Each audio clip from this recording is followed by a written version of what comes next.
Hey, I hope you're all well. This week I'd like to share with you the completion of the Jam and Jerusalem quilt. So this is the quilt here. I entered it into our local show. It was in the sustainable quilt category. So last week I explained to you how I put the backing and the batting together. The front is made up completely with Selvedge edges, nothing else. So we finished last week's video with me piecing together the bottom part of the quilt. So below the river was complete. I joined all that.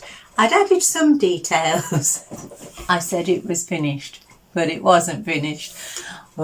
Kept going back and adding more details. And then this week now, I'm starting with just putting this top row together. So there was a split here in the dark fabric and I needed to join those. I hadn't joined them before because I hadn't decided on the width of the quilt.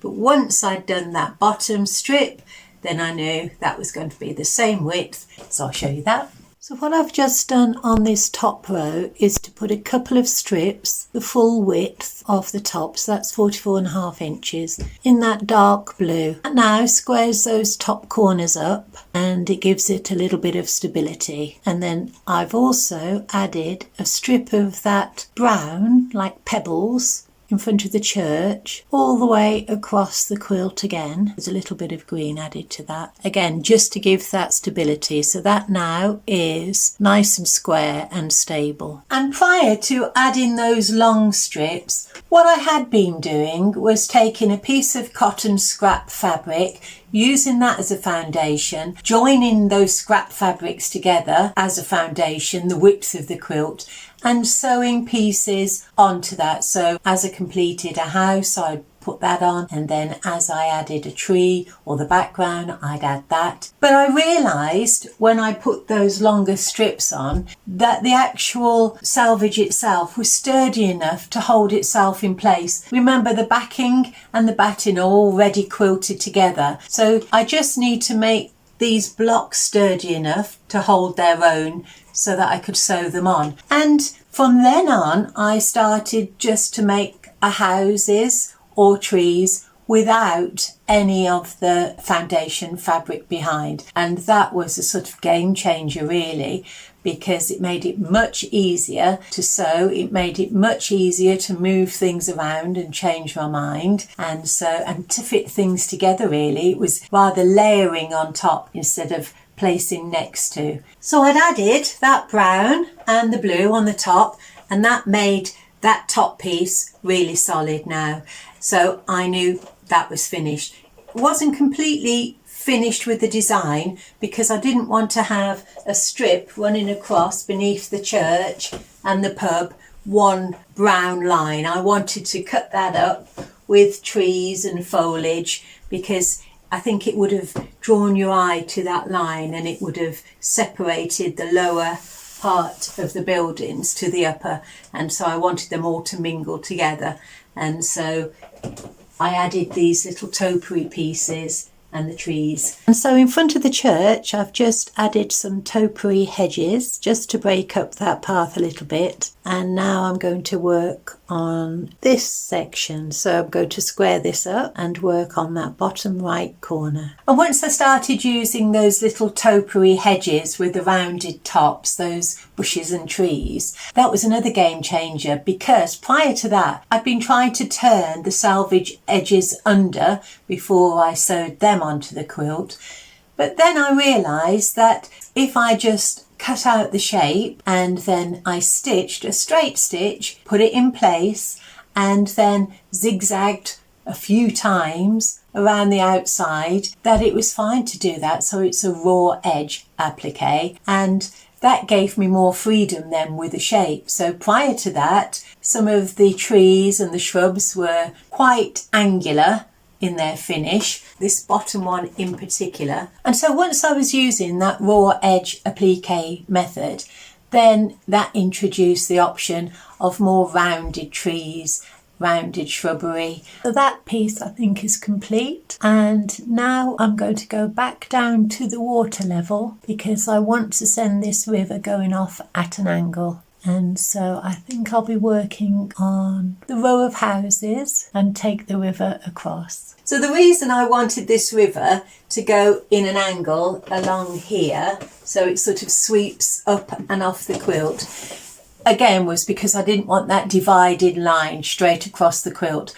I didn't want your eye to sort of be cut off in these different sections. And so this way I had a flow out into a land beyond the quilt. Well, I've come into the room this morning and there are lots and lots of part pieces sewn. There are pins everywhere. I'm beginning to just get the shape now that I want. These houses following the river up the quilt, up to the pub. And I'm running out now of selvage edges in the same colour. So there are areas where I would like to have continued the path, but that's not possible. So it's always the way with a scrappy quilt, isn't it? You begin to run out of the fabric that you need. So I was beginning to run out of some of the colours.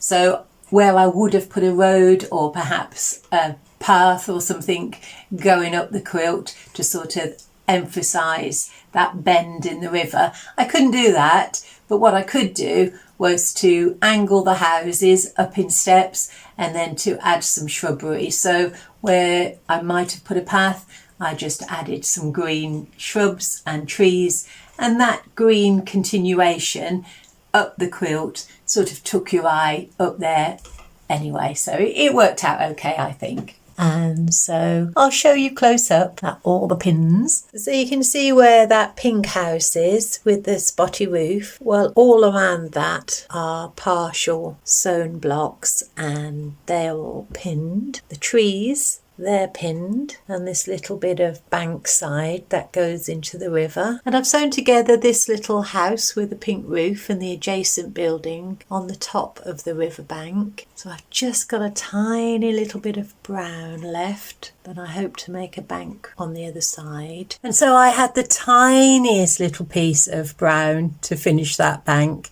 But it was okay because I did make it up, and then I was able to conceal the missing part with this tree. So I'm at the stage now where I think I'm going to join together the second from bottom row. So it's that piece where there's the white house with the red roof, and I have the corner piece. There are some pieces that are longer and they're only pinned down because there'll be an overlap with a strip above. So all of those pieces now were freestanding. There's no backing fabric to those. They're just attached either to themselves, or I've just pinned them onto the backing and batting where I'd like them to go. You can see a silver grey strip of fabric that runs across the length of the backing. That was loose. I hadn't joined any of the top to that, and in the end I didn't at all. I just took that away. I didn't need it. My intention was to add everything onto there, but they held their own. So bear that in mind if you're thinking of using a similar method of putting these selvages together. And so now I'm just going to overlap and hope everything joins. I can always add another building or a tree or a shrub if it doesn't. Well, it measures 45 inches long, so that's okay. I can trim that little bit, and I can join along this white house all the way up. And then I'm missing a chimney now, so I'm going to put another chimney there, and then I can sew halfway along this grey and finish this orange roofed house. I'll leave this top part flapping so that when I join the rows together that won't be in the way. So not too bad, one little chimney. So you can see clearly there how all of those houses and trees are freestanding, and it was all a flap. So all of these top parts of the houses along here, they were all loose and hanging, so they were all over, and I just laid them on top of the green, the background behind, pinned them and then stitched them, and then I went back later with a zigzag to tidy everything up. now I've pinned that second row from the bottom onto the board, you can see that those houses in the second row, when the inhabitants leave their house and step out of their front door, they're going to step straight into the water. So I need to put some sort of pathway there, or roadway. So I've got that to do. And next to the white building with a pink roof, I'm calling that boathouse, I need to make that a little bit taller. That section, the second one from the top, is 10 inches deep. So last little bit now. Some more houses, I think, going up the hill. So this is where I am today. It's just completely full of pins still, but the fabric area is covered. Now I'm going back in and adding detail and little pops of colour. And so I kept going back and adding detail. You can just make out there's Lord over the church, and some of the houses have names, the Mystic Vine, and there's the Paradise Hall. So there's lots and lots of tiny little bits of detail in here. And I hung it on the wall for a few days. And to be honest, I kept obsessing about it. What I was trying to achieve was, if you can see here, a sort of scruffy, untidy edge. I didn't want to go exactly on top of each stitch line. So as you can see, underneath those houses there is now a pathway, so the people won't get wet when they open the doors. I've also put a little sailing dinghy in the harbour or the river, whatever it is. And so now I'm just looking to see where I can add more details, and then I'll be joining these 4 strips together. Well, I think I've finished that bottom row now. I've added some more trees and some dome shapes. That ties in with other areas in the quilt. And so now I'm going to look for some dark selvage just to finish off a road at the bottom. And if possible, I'd like to try and get 2 strips of the dark in to make it quite deep. So that's my next plan. Well, I managed to get 3 layers out. So that's given me a nice depth. It's also squared off the bottom of the quilt. And I'm just going now on each section looking for any loose bits of thread. So these little bits here that are furry, I've left those in places for the foliage on the trees and in the garden, and then I'll start joining. Well, I've joined all of the strips together and I've added shrubs where I needed to just conceal a few ugly seams, a few ugly joins, and I can't see that I can do anything else to it, so I'm going to quilt it now. Well, I've used a small zigzag stitch to go around the house shapes. So they're now securely attached to the back and the batting. And now I'm going to change thread and put a green in and go around all of the trees. And I hung this on the wall, and for the next few days I kept taking it down and adding more detail, lots of lines. And what I was trying to achieve with this quilt was a sort of folk art naive feel to it. And so every time I went in and tidied places up, I felt I was beginning to lose a little bit of this. I wanted that sort of unskilled pencil line look to it. And so in the end, I had to take the quilt down. I put it underneath the cover in the spare bedroom so I couldn't even look at it. And it stayed there until the day before I packed it up, ready for the quilt show. And so I'll explain the process I went through for taking this in. I hand delivered it, that was the option that I went for. So as it gets close to the delivery date, you receive an email, and there's an attachment to that with all the labels and instructions of what you need to do. There are specific requirements of how they'd like to receive this quilt, how they want it presented. So you can see on the bottom right hand corner there should be a flap of fabric, and behind that flap of fabric there are the particulars of the quilt. So I'm in the Sustainable Quilts category. My entry number is ST58, and that denotes where it will hang in the hall. That's my position. That's my name, and it's called Jam and Jerusalem. The other requirement is that there should be a 4-inch hanging sleeve along the top, which there is, and you can just see here on the back of the quilt that I chose to face this quilt. So it's the method where you put the sides and the corner on, triangle, and they're hand stitched down because I didn't want to see any borders on the front, because this quilt, the design comes right up to the very edge. And so I folded it as best I can, and they recommend that you wrap your quilt in acid-free tissue paper, and that helps to prevent creases forming in the quilt. So that's it. There's a corresponding label on the front of the box, and I have now done everything I can do. And this is the pass that they've sent me, so I've just printed this off. It's for the Festival of Quilts. It occurs between the 1st and the 4th of August, and then I'm given this drop-off pass. There is a map showing you where to take your quilt in the site. So the NEC, National Exhibition Centre, is quite a large place. So they've sent a map for parking. It's quite a big area, and everything is really clear, so no problems at all. So I felt quite nervous when I handed over my little box to the Quilt Angels. I put a lot of effort into this quilt, and I was very attached to it. And so they received it from me, and they did say that when I collected it, I had to bring proof that it was mine, which they'd send me, or else they wouldn't give it back. To be honest, it wasn't that organised. There was a lot of people picking up the quilt after the event, and in the end you just had to give them your name and the quilt number, and you just went. They put it in a bag with a label on, and they just handed me over. The show closed at 5 o'clock.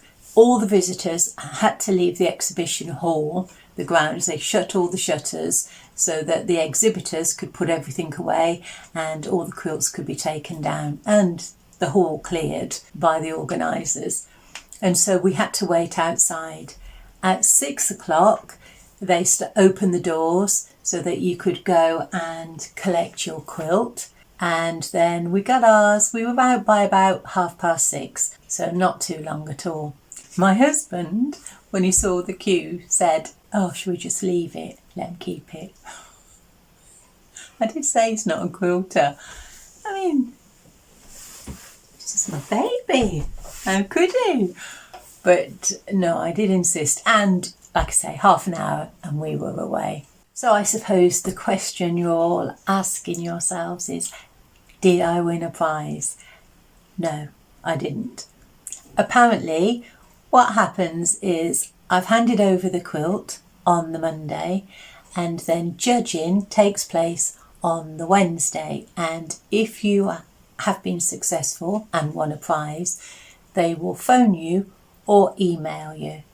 And so on Wednesday, I kept myself really busy in the sewing room, and I kept checking my emails. Nothing. I was having emails, but they weren't from the NEC. And so at 6 o'clock, I went into my husband and I said, "I don't think I've won a prize." And he said, "What did you really expect to?" I mean, no, I didn't really expect to. It would have been nice, wouldn't it? Anyway, that's grounding for you. So I've still enjoyed the process. If you want to have a go, this is everything I needed to do.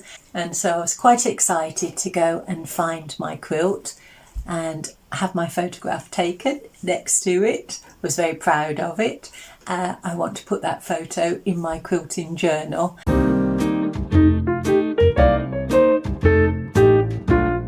And you can see I look quite embarrassed on the photograph because there were a lot of people taking photos of my little quilt. And if you watch Stitches with Rachel, she's a very popular YouTuber quilter in the UK, and she featured my quilt as well, and she noticed all the detail on there.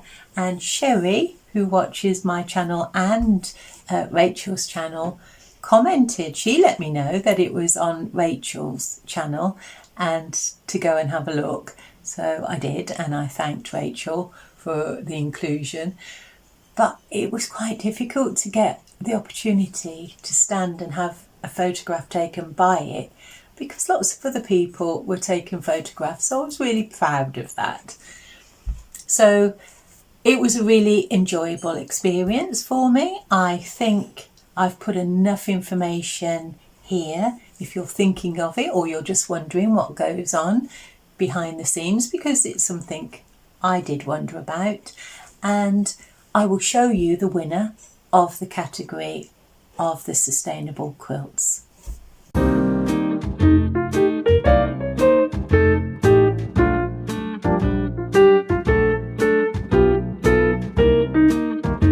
So as you can see, a league apart, it was a definite worthy winner. Beautiful quilting, I mean, beautiful, beautiful. And all those little treasures of cloth that have been collected and put together, really, really worthy winner, in my opinion. And so that was my experience of entering a quilt into a quilt show. And I'm happy to have shared that with you. I don't think I'll enter another one. It does take a long time, and you know, you get to a certain age and there's not a lot of that left. And so there's other things I want to be doing, but I'm really pleased that I found out all about it, and I hope you've enjoyed my little experience too. So if you are still with me, thank you very much for your company. Take really good care of yourselves, and I'll see you next week. And next week I'll share with you what I bought at the quilt show, some plans for a quilt that I have since visiting the quilt show, and I'll show you some of the images of my favourite quilts that I saw. So I'll see you then. Bye.